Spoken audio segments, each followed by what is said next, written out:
This week, Kumar and Dana reviewed Junji Ito's 1998 horror manga, Uzumaki, or Spiral. What's with the book's audacious story about people turning into snails? Is the book a satisfying read? We'll find out in this episode. First, just a reminder that you can help this podcast by making your Amazon purchases via deconstructingcomics.com/Amazon and make that your bookmark for future purchases. Deconstructing Comics earns a bit of money from your purchase that helps us keep the show going. We really appreciate your support. This is Kumar. This is Dana. And this is Deconstructing Comics.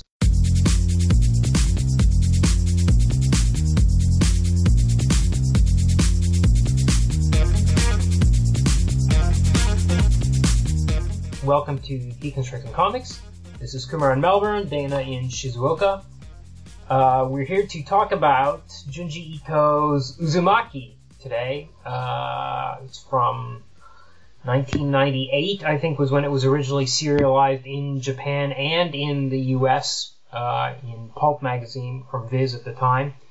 We're once again very late to the game, but I think the reason we decided to do that was they announced that there was an anime coming out, and I think you had bought it, and we were like, oh, maybe we should talk about this. And this is like a couple of years ago you bought it, maybe, and then when they announced the anime, it was like, it's fine. Okay, now this is an excuse. Let's get around to doing it. Yeah, I got the it's a Viz Media hardcover. I think it was probably a good maybe 4 or 5 years ago that I bought this edition. And it's got all, like, 600 pages, like the full thing in one volume. I believe so, yeah, as well as a couple of bonus chapters at the end. Right. And is it left to right or right to left? It's right to left. Okay. I think because the old Viz editions were left to right. They were flipped. Okay. Yeah. So I guess they've restored the art to how it originally appeared in the new hardcover edition. Right, yeah. Or maybe even not that new if it's 4 or 5 years old now. But anyway, so right off the bat, I want to say this is one of the fucking craziest comics I have ever read. It is a bonkers horror comic. Now, I don't even know where to start describing it. It's basically about this town that's kind of, I guess the best way to describe it is kind of haunted by the spiral motifs, or almost a not even just by the motifs which appear everywhere, and like the grass starts growing into spirals, later on, and everywhere you look you can see it. And in the first couple of chapters they point out hair buns, and it's every fingerprints, it's everywhere once you know to look for it. And but also there's a kind of, some people, there's talk about the spiral catching up with you. So, like, you become cursed because the spiral catches up with you. What does that mean? I guess it's almost like a metaphysical concept of the spiral, a supernatural concept of it, the supernatural existence of it, which kind of gets a hold of certain people in this town. Eventually everyone, but at the beginning it's kind of a slow build. But we should also say Junji Ito he's kind of a major, one of the premier horror manga guys in Japan. Yeah. Before this, I'd only read his Frankenstein, which just came out last year, and that's a 400-page collection, which has half of it's an adaptation of Frankenstein, very straightforward adaptation, and the rest of it is kind of short stories, which at first you think they can't be connected, but then there's certain characters and things that show up, and it's like, oh, they are interrelated, and then, but there are certain facts that mean they can't have happened in the same universe, but then at the end it turns out there's these parallel dimensions and stuff, and they're all kind of tied together. And there's a little bit of that here as well. Yeah, definitely. This definitely starts out in a very episodic, if you think of like TV shows like The Twilight Zone or something, where every chapter is kind of a different little story about the spiral kind of affecting somebody, and everything and everyone is kind of manifests in a slightly different way, and of course all of them grotesque and horrifying. But yeah, it's very much this kind of almost disconnected thing, and the only through line is that it's all narrated by the lead girl, who sort of comes into contact with all these people and her boyfriend and her family and his family. But yeah, there's not really not a lot else beyond the characters and the theme to sort of connect the stories until much later. Right, because there's whole plot lines. It's crazy. Like there's this one where kids start turning into snails. Yeah. And like they start walking slowly, and it's like, okay, this is weird. And then they start getting these spiral patterns on their back, and it's like, okay, this is getting really weird. And then it turns to a growth, like a shell. And then the next day, the kid shows up in the class, and he's a man-sized, disgusting snail creature. Now, you'd think all these stories, you'd think there would be like scientists would show up, or the police or something, some sort of authorities. That doesn't happen, and it's kind of forgotten, and it's like, okay, on to the next Twilight Zone episode, except it's the same characters in the same town, and there's the same spiral motif. And it's almost like, I don't know, it's almost like the threads they're abandoned. You think it's due to authorial eccentricity. Like, oh, he just wants to write kind of these spiral stories, and he kind of not... He doesn't care about the plotting, or he's not good at it, or something like that. But then the snail people come back at the end. They do. And a lot of those things that were forgotten or were just seemed to be throwaways kind of come back. And there's even kind of a little bit of explanation about the authorities that didn't show up. Or, there's a little bit of it gets pulled together at the end. It's very sneaky the way he does it, almost. And I don't know if he started it out that way, like if he was just random and he found a way to pull it together, or... Yeah. I found reading it like probably the first half, or actually a little bit more than the first half. So there's a very marked point at which it kind of became interesting to me, and it's just before, I think the chapter is called Butterflies or something, and it's the chapter where you switch sort of perspective to the character of this reporter who's entering the town of Kurozucho. It's in the last third, actually, yeah. Yeah, within the last third. And everything kind of before that is very much that episodic thing. And I was rereading it. I think I've read this at least 2 or 3 times. And I was just like, why did I like this? Why was this recommended? Why is this guy so kind of revered? And I mean, undeniably, the art and the kind of the horror and the grotesquerie is absolutely top shelf. But this episodic structure, just I was like, it really feels like, well, and which would have been the reality that this is a published one chapter in every whatever month or however frequently it was published in the anthology type manga that are sold in Japan here. I got that sense, like, or like a Twilight Zone episode. It's like, they have to fit this into 23 minutes of TV or whatever. So you get these kind of very abbreviated and often hand wavy things where you in Uzumaki you get the big horror shock towards the end, and then sometimes like one little panel where, what's her name, Kirie? Yeah. Goshima, the main girl, she there'll be like one little panel and she'll be like, and I never saw this person again, and you're like, what? Like, and it's just kind of really seems like cheap, kind of pulpy, half-assed written stuff. But then that chapter, Butterflies, and as soon as I read that the other day, I was like, oh yeah, because it completely shifts. And I don't even know that I want to spoil kind of that shift, what that shift is. Yeah, I think we might have to later on, because I think it's really thematically interesting.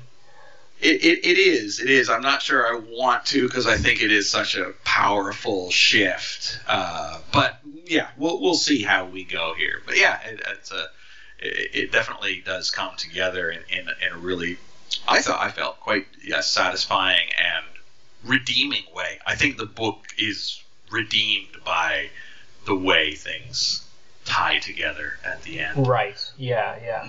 Definitely the I'm thinking of like the mosquito story. So this is one where there's just suddenly the town is inundated with mosquitoes one summer, and all these pregnant women get attacked by these mosquitoes at once, and they end up in the hospital. And then the pregnant women end up going around with hand drills at night and drilling holes into other patients in the hospital and drinking their blood. Kyrie happens to be in the hospital at the same time. Her cousin is one of the women. And then, so then the babies are born, and their umbilical cords and placentas grow into these kind of mushroom things, which the doctors secretly feeding to the patients in the hospital. Like this is a one story. And the amount of crazy, I'm hearing myself describe it. I'm like, oh yeah, all this happens in the same 20, 30-page story. And then the babies want to be re-impregnated, so they're surgically re-implanted back into the mothers. It is mental. Now, the story basically, it just ends. It's like, okay, so then they cleaned up the husband's. Kyria guesses that the husband's cleaned up the mess, and they're like, the police are investigating the murders, and it's kind of the end. We never hear about that stuff again, or what happened to her cousin, and the amount of times she should have been traumatized by stuff. There's one where they start growing these kind of spirally warts on their hands, but they turn into these almost horns, like these really big, spikes, like you'd expect on, crampons on, mountain climbing gear, these big things.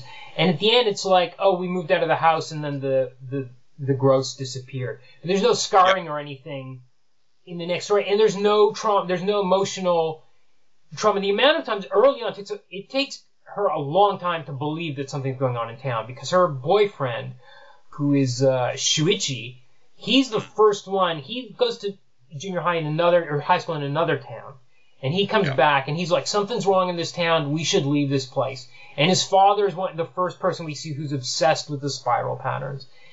And he tells her, look, there's this thing about spirals in this town. I don't know what it is, but let's get out of here. And then, all this crazy stuff happens. Like, whenever they cremate people, there are all these spirals in the sky. And then she sees this girl.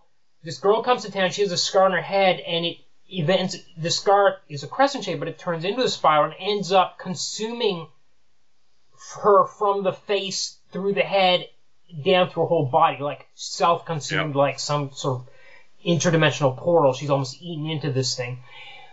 She is still, anytime Shuichi brings up the portals, she's like, oh, the portals again? You're on with this? You've seen all this shit happen. You should not be doubting it. And finally she becomes, but it probably takes, a third of the way through before she's no longer a doubter about all this stuff that's going on.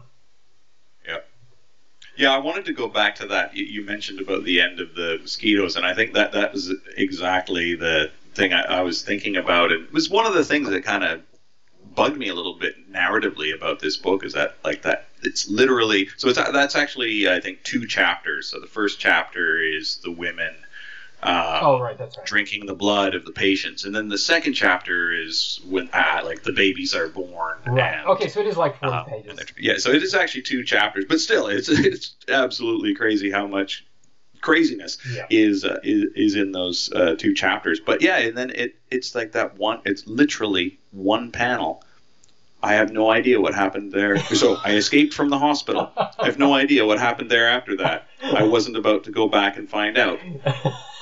Chapter 12, the storm. Right. You know, like it's just like, it's kind of, very episodic. You know, it's like a Star Trek series or whatever, where it's like, you know, wait, didn't something terrible happen? Like, why is nobody affected by things from episode to episode? And well, that's the style of storytelling that it has. But yeah, again, like a good serial, it kind of does come together. So. Yeah, I think the thing that held it for me, despite the abruptness of the endings of those short stories, was the visuals that you mentioned.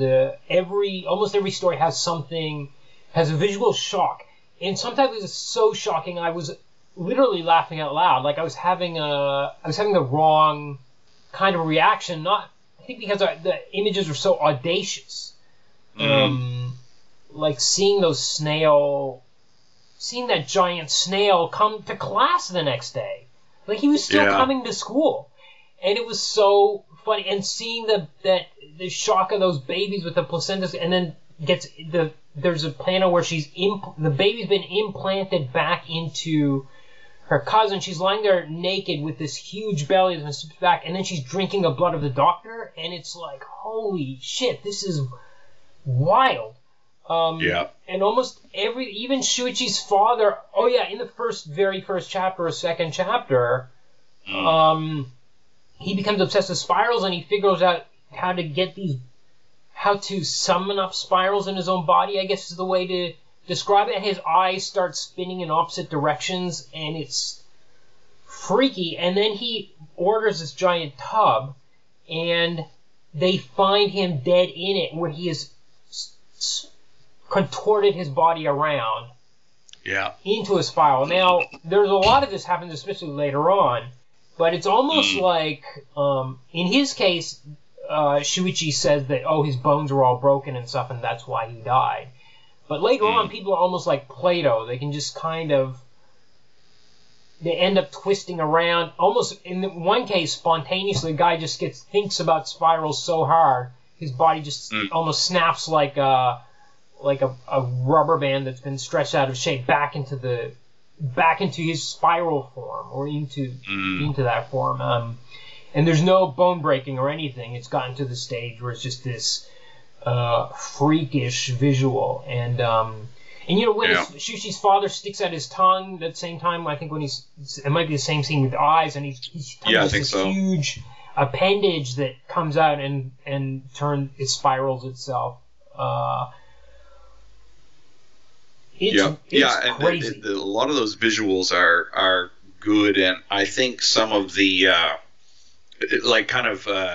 hand in hand with that is a lot of the tension building of the horror. There are moments where it's really quite effective as well. At the is it Shuichi's mother, or is it it's Kirie's mother, or is it Shuichi's mother? One of their mothers ends up in the hospital. That's Shuichi's mother. That's right. After her husband dies, she gets in the hospital, and she's really upset, of course, by all of this. And one of the rare cases of characters actually experiencing trauma from previous chapters. Yeah. And she kind of becomes obsessed, but much more in the sense that she's terrified of spirals. So she kind of cuts off her fingerprints, and they have to restrain her to keep her from hurting herself.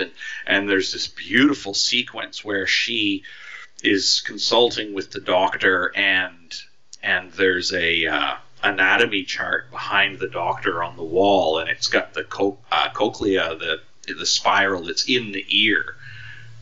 And there's no real mention of it or whatever, but they end up taking down the poster, and she doesn't even say anything. And then a couple pages later, she's like, "Wasn't there a poster here the other day, doctor?" And suddenly she starts realizing, and you know what she's realizing? She's realizing that there is another spiral in her body.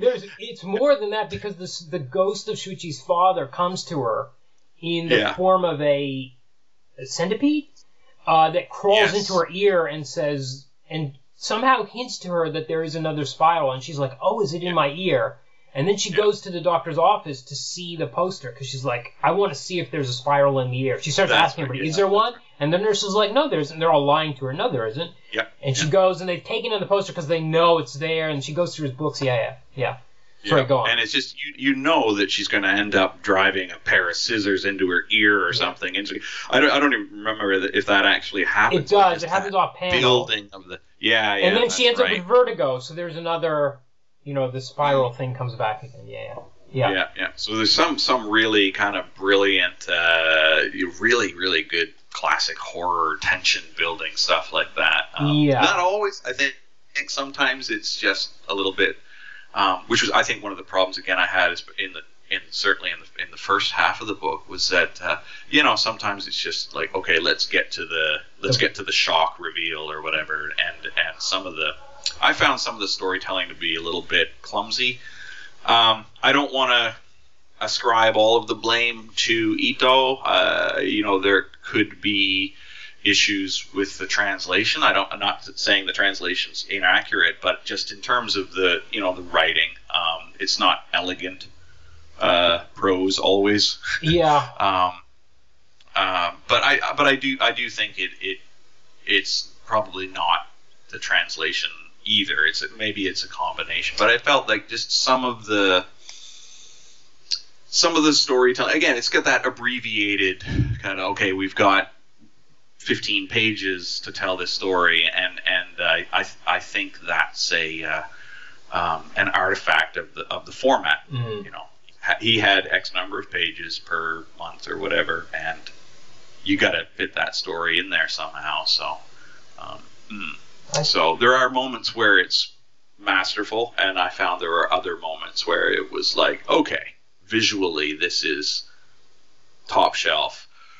Narratively or pacing wise, it's perhaps due to the necessity of the format, cutting corners, or not always as elegant as it could be.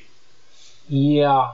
I did find, despite the brevity, I think the body horror of it was really it was pretty effective. I think because I think with body horror you want to force the audience to, the ideal or the objective is to get the audience to imagine what it would feel like if their body was in that.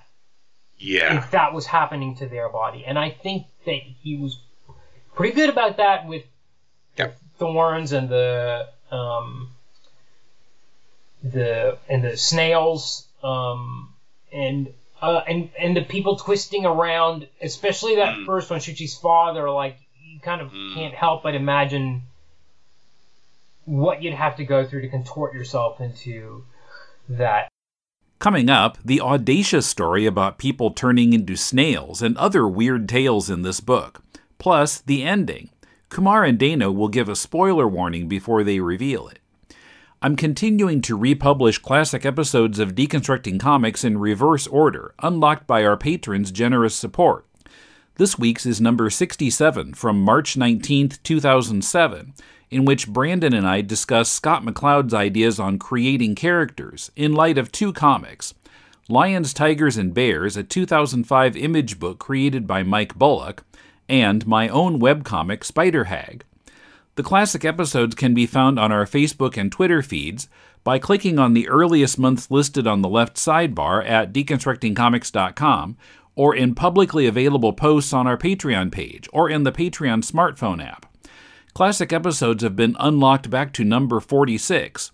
You can help to unlock earlier episodes by pledging. Check out all our goals and help us reach them at patreon.com/deconcomics.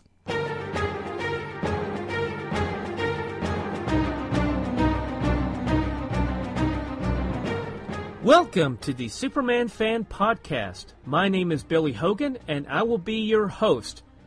Before we begin our journey through the time barrier, please ensure that your red indestructible capes are securely fastened around your necks so that we may all travel safely into the past to explore the Silver Age adventures of the Man of Steel in the pages of Action Comics, Superman, Superman's pal Jimmy Olsen, Superman's girlfriend Lois Lane, and World's Finest Comics.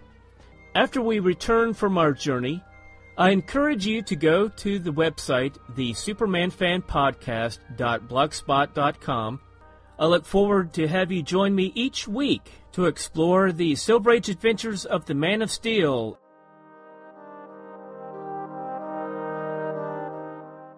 There's the Jack in the Box story about halfway is one of the kookiest, strangest things. So there's this kid that likes jumping out at people and saying boo. Mm-hmm. This is his thing. He likes jumping out and saying boo and scaring people. And he wants Kirie to be his girlfriend because for him to have such a pretty girlfriend would surprise people. That makes no sense.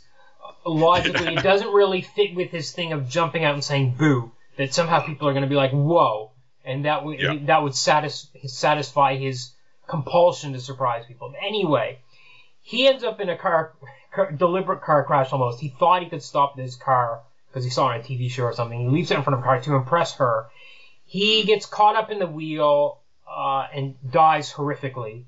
Then she hears his ghost calling, saying he's going to come back for her. Through a Jack in the Box that he had gifted her before he died. Yep.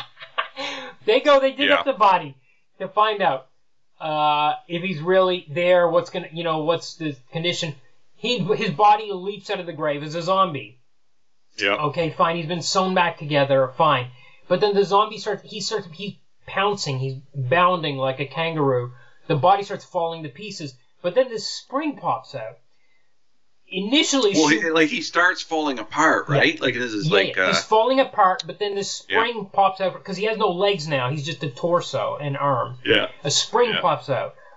Okay, so he looks like a literal Jack in the Box. Yeah. Shuichi's like, oh my god, has his spine turned into a spring?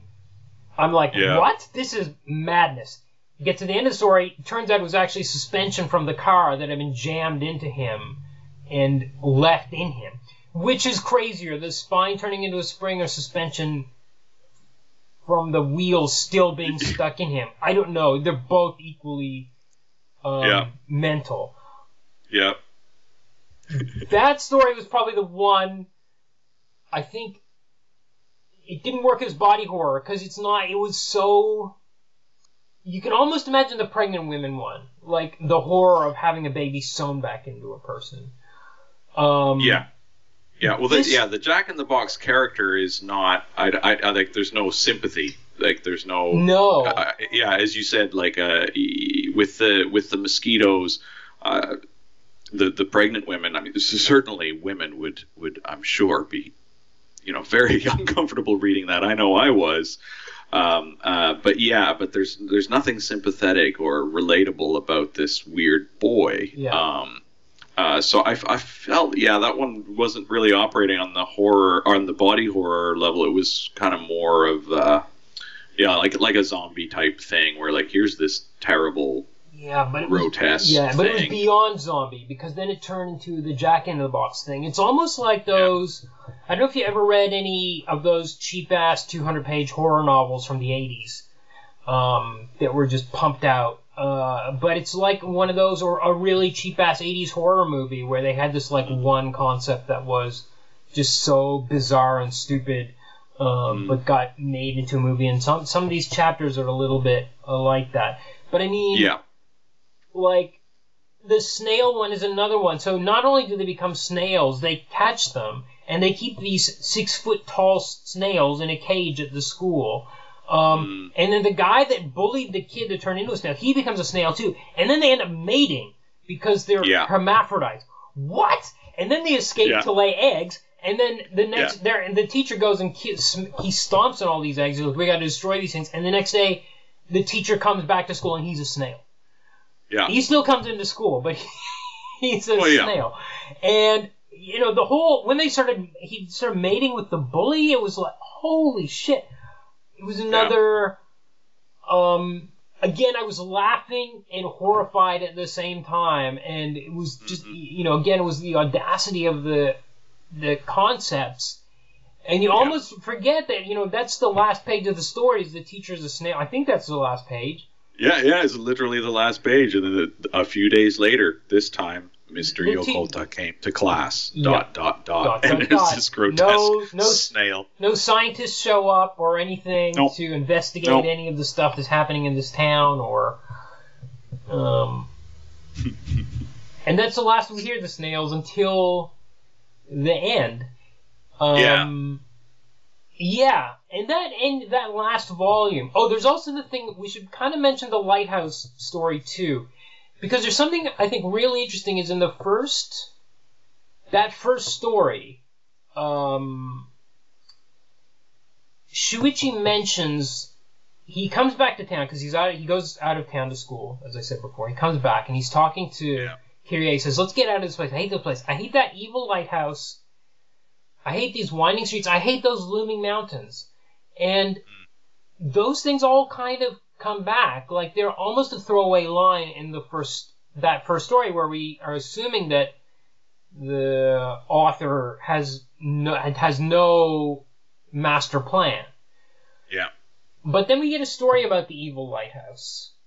And there's something, when they find out what's going on in this evil light, people see the lighthouse and then, like, people who look at the light for too long or whatever, the next day they're walking around the street in tight circles, like of just a few feet. They're like, I can't stop going in circles. It's really bizarre, as is everything in this book. But then they go up to the lighthouse and they see it's melted, and it's melted in this kind of like Sauron-looking eye. Yeah. And that kind of hints at what we see 400 pages later at the very end of the story. I felt. Yeah. I'm kind of, that story, well, I'm definitely, the lighthouse story comes with, so Shuichi mentions the lighthouse in chapter 1. There's the story, it's like chapter 9 or something, chapter 9, the evil lighthouse drives everybody crazy, but it's in the end. But did it ever really have any significance? Well, this is what we have to spoil the ending to I think, to unpack any of this.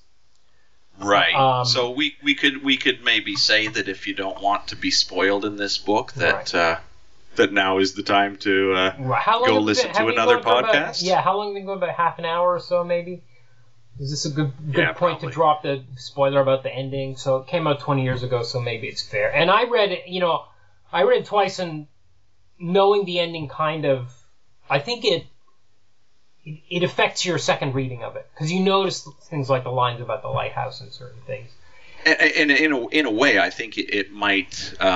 I think it might help people kind of, if people like me who don't really like episodic style series. I think if you know what it's, or at least if you know that it is going somewhere. So if you don't like spoilers, then yeah, fair enough.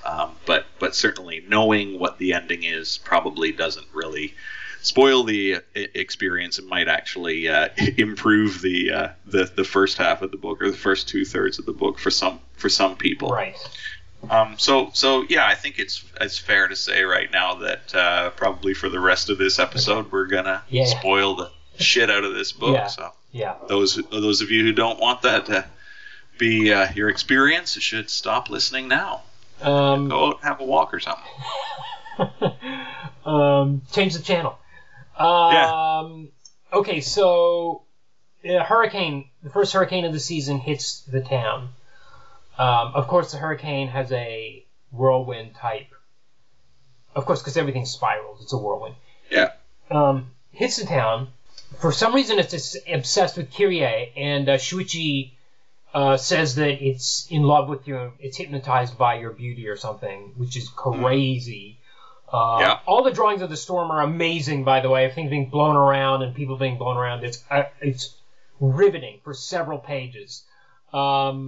But it's crazy that the reason the storm is focusing on her, and the eye of the storm is following her. Okay, so then they announce that there's going to be a second storm. Then we get a fast forward, and it's been like hurricane number 7 has hit or something, and these reporters come into the town. Now, another thing that I've mentioned is there are these old, beaten-up row houses or remnants of them, here and there around town. And it's very hard to describe all the things that suddenly start happening in the last 200 pages.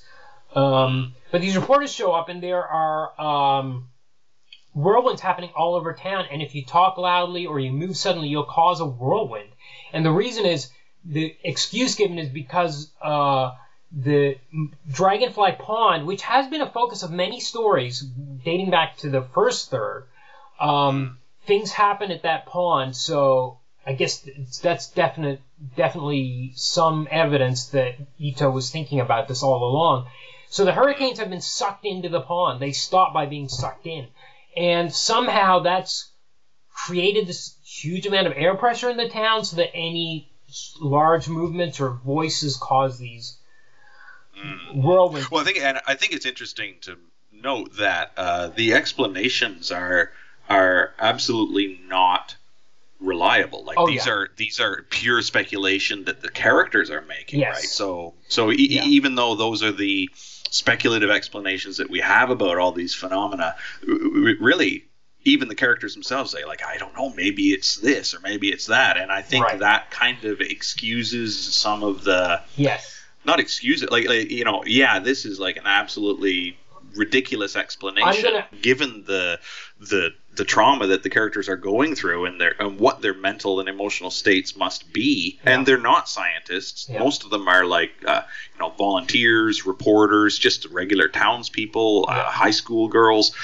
Like, these are not people that would really have any ability to make any kind of even educated guess. Right. So it's quite interesting that those explanations are as bonkers as they are. Right. Well, remind me to get back to that, because I think that ties in. I think they don't know anything, and I think that ties in very closely to the ending for reasons that I'll get to.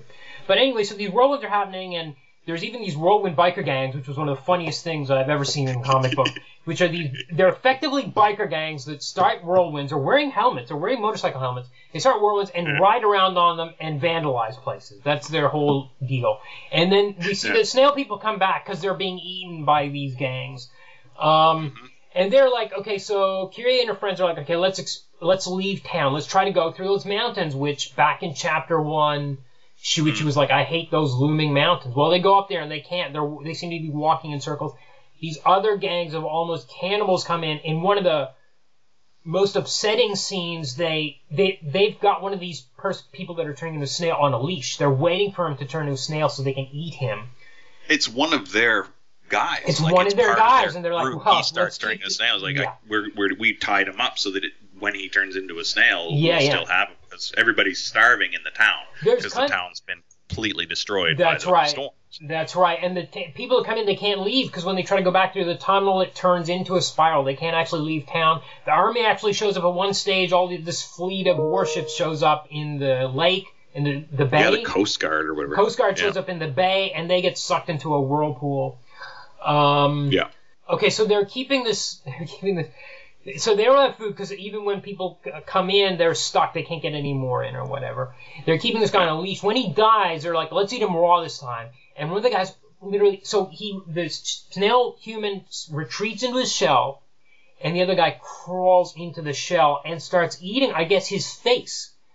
Yep. Alive. Eating this thing alive from the inside. Yep. And then later he comes out and he says, I love the feeling of being in that spiral. And that's when he spontaneously turns into one. But as they're up there, it seems that they're in a time spiral of some sort. And when they come down, they see that the row houses... Oh, by the way, these row houses... So the people... For some reason, the row houses are immune to the whirlwinds, which is why people are shacking up in them. But there's hundreds of people crammed into these tiny spaces. And we see what's going on in there, and they're twisting into each other like Play-Doh. And then in one shocking scene, the walls blow off the sides of one, and all the bodies spill out, and it's just like these piles of intertwined bodies. Yeah. Anyway, they go up into the hills. They're stuck there for a while. But a few hours. It seems like a few hours, but then they see... Maybe a day. Yeah, but then they see it's been apparently years back in town, because when they look down, all of the row houses have actually been connected together to form a spiral. And they're about to be completed. And when they're completed, it seems like all the mass of intertwined human beings get sucked out, and the spiral goes into the pond. And the pond, when they follow the spiral to the middle, the pond has been drained, and there's a staircase. And all the bodies, those bodies have been shot down there. And Shuichi and Kirie are the only ones left now. And they go down there. He falls off the stairs, this spiral staircase going down to the bottom. And she goes down there, and it is here comes the word, it is a Lovecraftian underground world of these kind of spiral things, these ancient ones, these great old ones, which have been down there possibly for thousands of years, or maybe, let's say, the word eons, as Lovecraft would have said. And every few hundred years they seem to, maybe they're rebuilding. They seem to rebuild this spiral, and then it gets destroyed, and then there's nobody to report about it, and then the town gets rebuilt again, and the whole process starts again, and this has maybe been going on for thousands of years. Or every few hundred years, at least, these wooden row houses are rebuilt. And we don't know much about it. Now, it's interesting to me that the last thing is so much like, I mean, we just talked a few weeks ago about the Mountains of Madness, the Lovecraft story. Yeah. And it's very similar to that in terms of there being this underground world with these beings that are really unknowable. And that's why I think the whole thing about Shuichi's speculation about, oh, maybe the hurricane's in love with you, is kind of like, that's very Lovecraftian too. There's no way humans can understand. It is beyond human understanding what this underground world is. And all the people that have fallen down, these spiral people have turned into stone. They've turned into statues down there, including Kirie's parents. They're down there and they've turned to stone. And the reason I wanted to spoil all this was going back to what you were saying about, I can't remember exactly which point it was, but does that add up with this stuff in terms of would this Lovecraftian great old one, this giant eye, affect the lighthouse? Or would it cause that jack-in-the-box? Would it cause the suspension from the car to get caught in that kid's spine and turn him into a spiral? Or would it cause kids to get turned into snails? Yeah. I don't know. I don't know if the answer is that it's so beyond human understanding that yes, it could cause those things, but we couldn't understand how. We don't understand. The lighthouse, the eye in the lighthouse looks very much like the eye in the final pages of the book. Yeah, it's interesting that you interpreted those as like great old ones. I mean, I don't know if it's Kirie or Shuichi, but they actually say, talking about these structures, they're like, yeah, they're like a living thing with a will of its own. Yeah, it's Shuichi. He says, look at the ruins.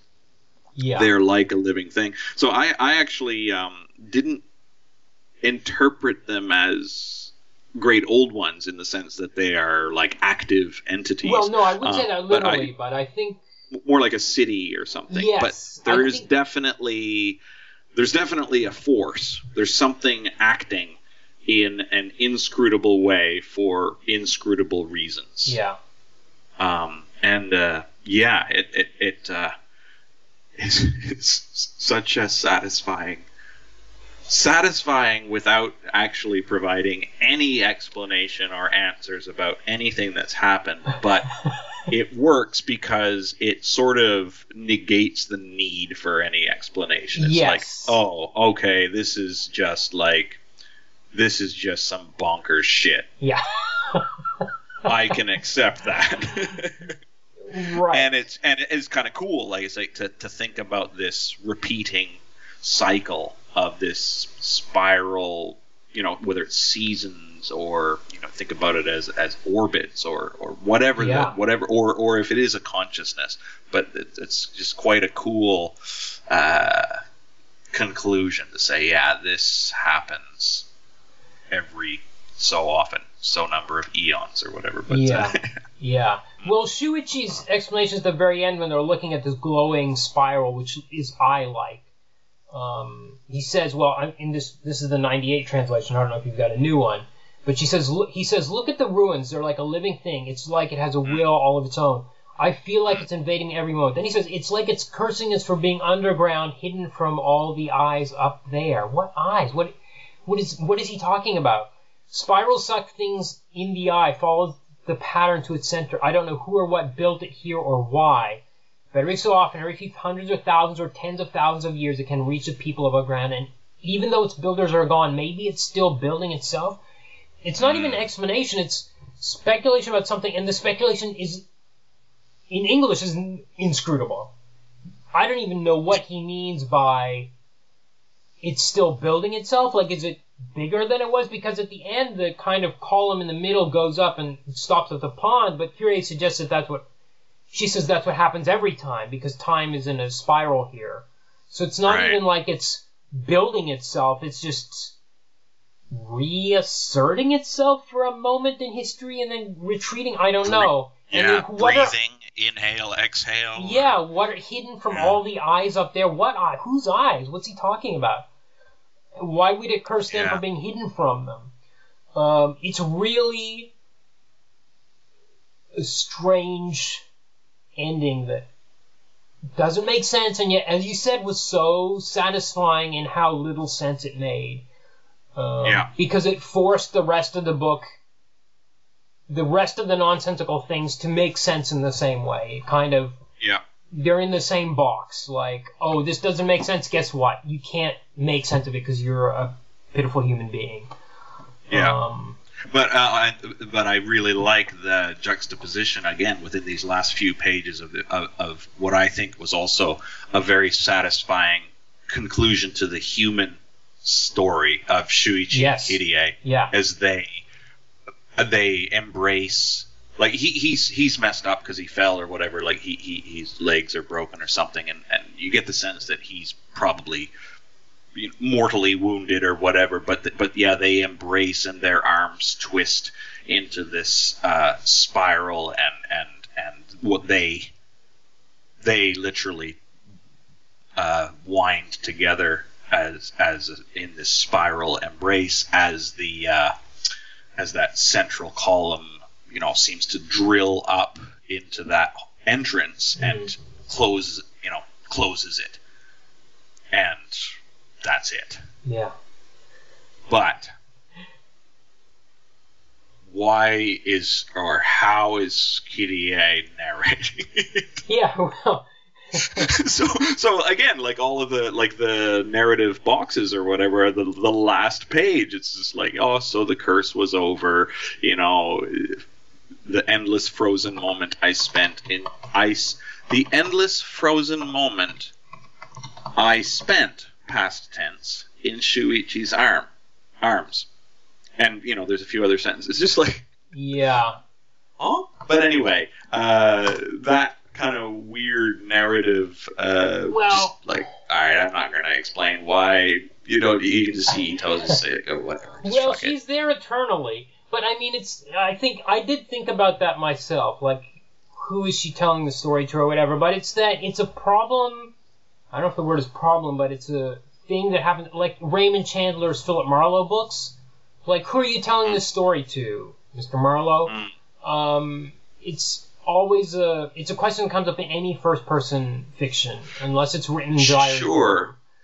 Well, I don't even see the problem for me is not even who is she telling the story to. But how is she telling it? Like, how is she telling it? I mean, I guess we don't. Well, she's there eternally. She is eternally she's not dead, alive in that moment. Yeah, I guess I just assumed she was going to turn. They were going to turn to stone like everyone else did. Yeah. But I guess she's special because the hurricane was in love with her. So yeah, maybe she's some kind of spiral queen or something. I don't know. I don't know if the Underground City explains why the storm was in love with her specifically and no one else. No, it just explains that you don't need an explanation. That's all it explains. Yeah. So I have a question. So all this weirdness, does your edition have the afterword of Junji Ito creating this book. Yeah, there's some like comedy shorts. Yeah, okay. And there's also one... So that was. Is that what you meant? Yeah, so it just starts off with him. Okay. Yeah. Standing in front of a spiral, and he's just saying like, "Oh, the spiral, such a mysterious pattern." With the manga Uzumaki, I, Junji Ito, attempted to find an answer to the secrets. And and it's just like 6 pages or something of him like being kind of obsessively and dreaming, and it's almost like drug trips or something. Right. Does yours also have the story called Galaxies? Yes. Okay. This is an interesting one. So there's a lost chapter called Galaxies, which I think came out about a year after the series had finished. I don't know if he'd done it during serialization and cut it. It kind of feels like he did it and said, you know what, I'm not going to put this one in. Which you can do because of the episodic nature. There's nothing in it that sticks to the others, but you can kind of see why he cut it, because there's no... Okay, so it's a story. Basically, Shuichi spots a galaxy through his telescope that's never been discovered before. Yeah. There's a local astronomer that's like, of course, galaxies are spiral patterns. Some of them are. And the local astronomer's like, whoa, this is amazing. I'm going to go to the astronomical observatory, the National Astronomical Observatory, and ask them to make sure it isn't registered. He becomes obsessed with it. And he's like, look, I want credit for this. Shuichi's like, I hate the spirals in this town already, and I'm starting to hear radio waves. And he's like, I'm going mad. I don't want anything to do with it. And the other guy's like, I will kill you, Shuichi, so that I can get credit for discovering this thing. And Shuichi's like, I don't care. I don't want the credit. You take the credit. All the other kids start getting into, because of this discovery, start getting telescopes and looking into the skies too. But they all start discovering them. This guy that wanted the credit from Shuichi actually, so Kirie had also seen it, so she saw it before he saw it, so now he wants to kill her. But everybody starts hearing radio waves, including other people's thoughts, and then he sees all the galaxies, and he invites them to send their radio waves into him, and his head literally balloons up like a planet and explodes, and he gets shot up into the universe. Now, I think the story's kind of weaker than the others. I think the head exploding is the only kind of shocking thing about it, and it's kind of more ridiculous than even the Jack in the Box stuff. And I think I can kind of see why I cut it, and also couldn't kind of see how whereas the other stories were very localized, this was something that was happening way out in space. Yeah. But I think that's where it kind of loses its place. Yes, but considering the final chapter and those things sleeping for eons under the ground, it kind of could have fit in. I mean, the idea of those, if you want to go really hard Lovecraft, these things that were interdimensional or from way out in space somewhere. Yeah. These huge ancient beings living out in space, there could have been it kind of would have worked thematically. I think it would have been one of those things on the second read through where you're like, oh, wait a second, I can kind of see where this slots into this stuff that's happening underground. Yeah. Yeah. And would it be possible, like I was just flipping through in this story, Galaxies, is it possible that the galaxies that the people in Kurozucho are discovering are not really there? That they're just seeing them because of the local influence? Well, that's what I can't remember if... Yeah. It is the final panel says, according to the National Astronomical Observatory's Data Analysis Center, none of the numerous galaxy sightings reported in Kurozucho were confirmed. They were never seen again in this town as well. Right. There it is. Yeah. So I think that's, that would be kind of a way to, just justify or reconcile the fact that I think that's a good point you made, because everything else is very, very local.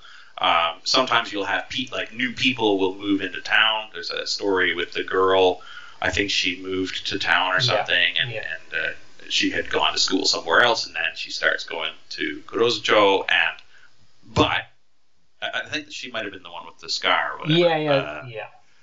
But because she moves to that town, she becomes, infected, so to speak. I do think that at first blush, it was probably the right decision to not include that Galaxy story, because it is, even if it's justifiable, the flavor of it is outward looking. Yes. Whereas everything else is very much inward looking, which thematically even fits that idea of the spiral always drawing the eye to the center. Yeah.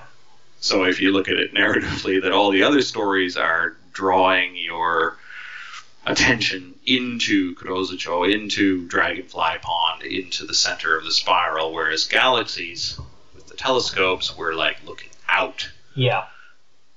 Away from the center of the spiral. I mean, the first sign you see of the spirals almost is when Kirie stumbles across Shuichi's father, who's staring at a tiny snail in an alleyway. It kind of starts with that very quiet, weird moment. Are spirals inherently scary? I don't know. I don't think so.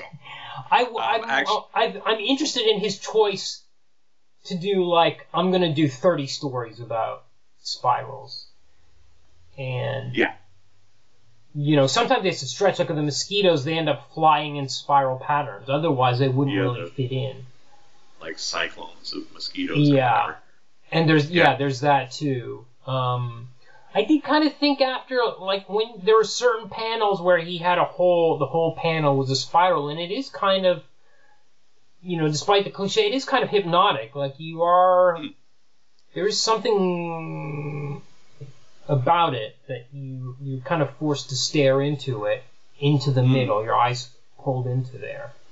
Yeah, there's certainly lots of those kinds of optical illusions. I don't know if that's the right term or not, but, like things where you, like, okay, if you look at the center of this spiral and it's got a certain black and white kind of pattern, it looks like it's actually spinning, even though it's just a static print.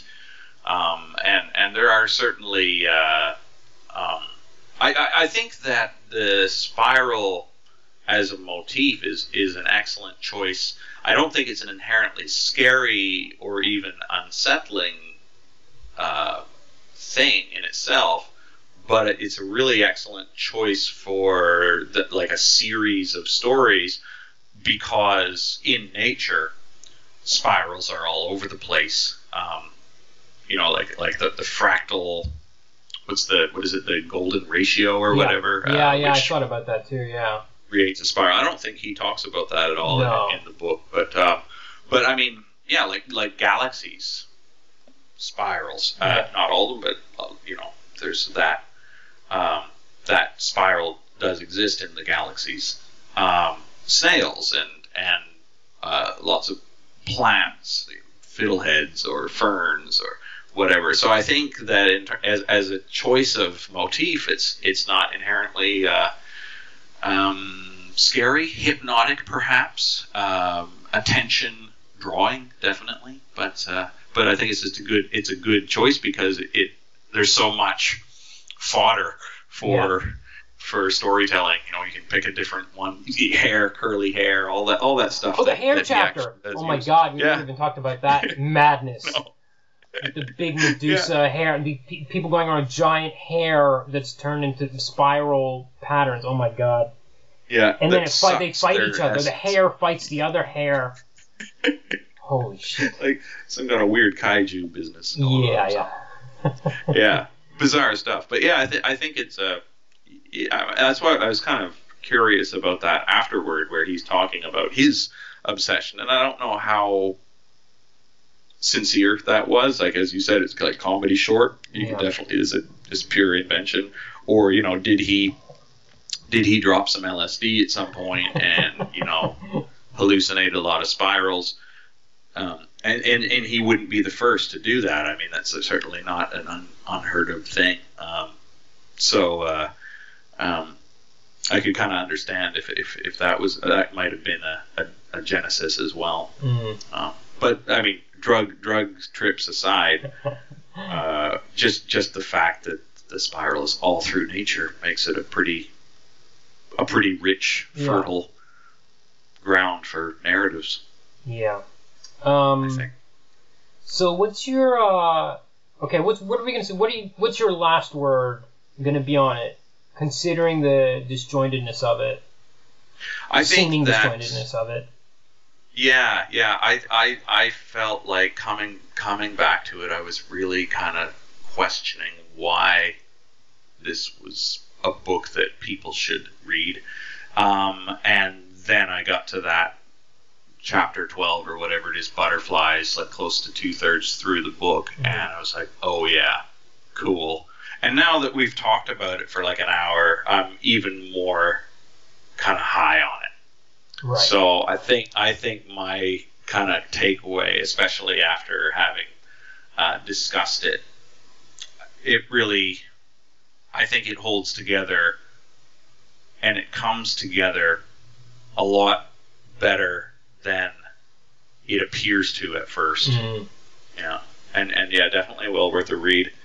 And I'll be curious to see the anime, maybe. Yeah. Well, there was also a movie in 2000, a live action movie. I haven't seen it, so I can't speak to the quality of it.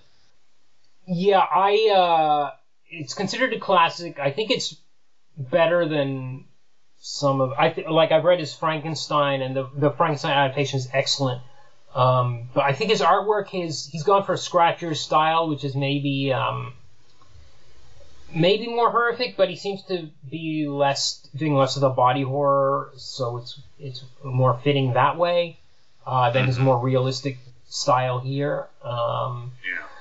I think it's really amazing. I mean, it's I think it deserves its classic status for sure. I do, and like I said, for me, it was the abruptness of it was part of the craziness of it. And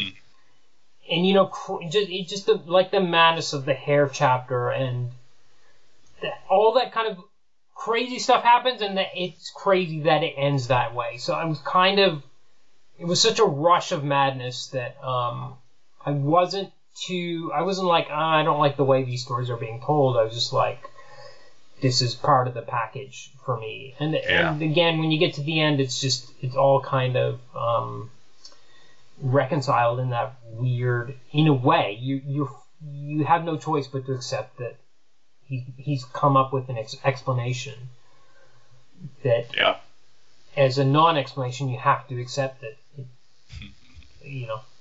Yeah, so a definite yes for me. It was really, I think it's a really cool, weird. Apparently, the anime is going to be in black and white, so okay, that's an amazing plus too, I think. Yeah. A bold choice. Yeah. So 2 thumbs up. Okay.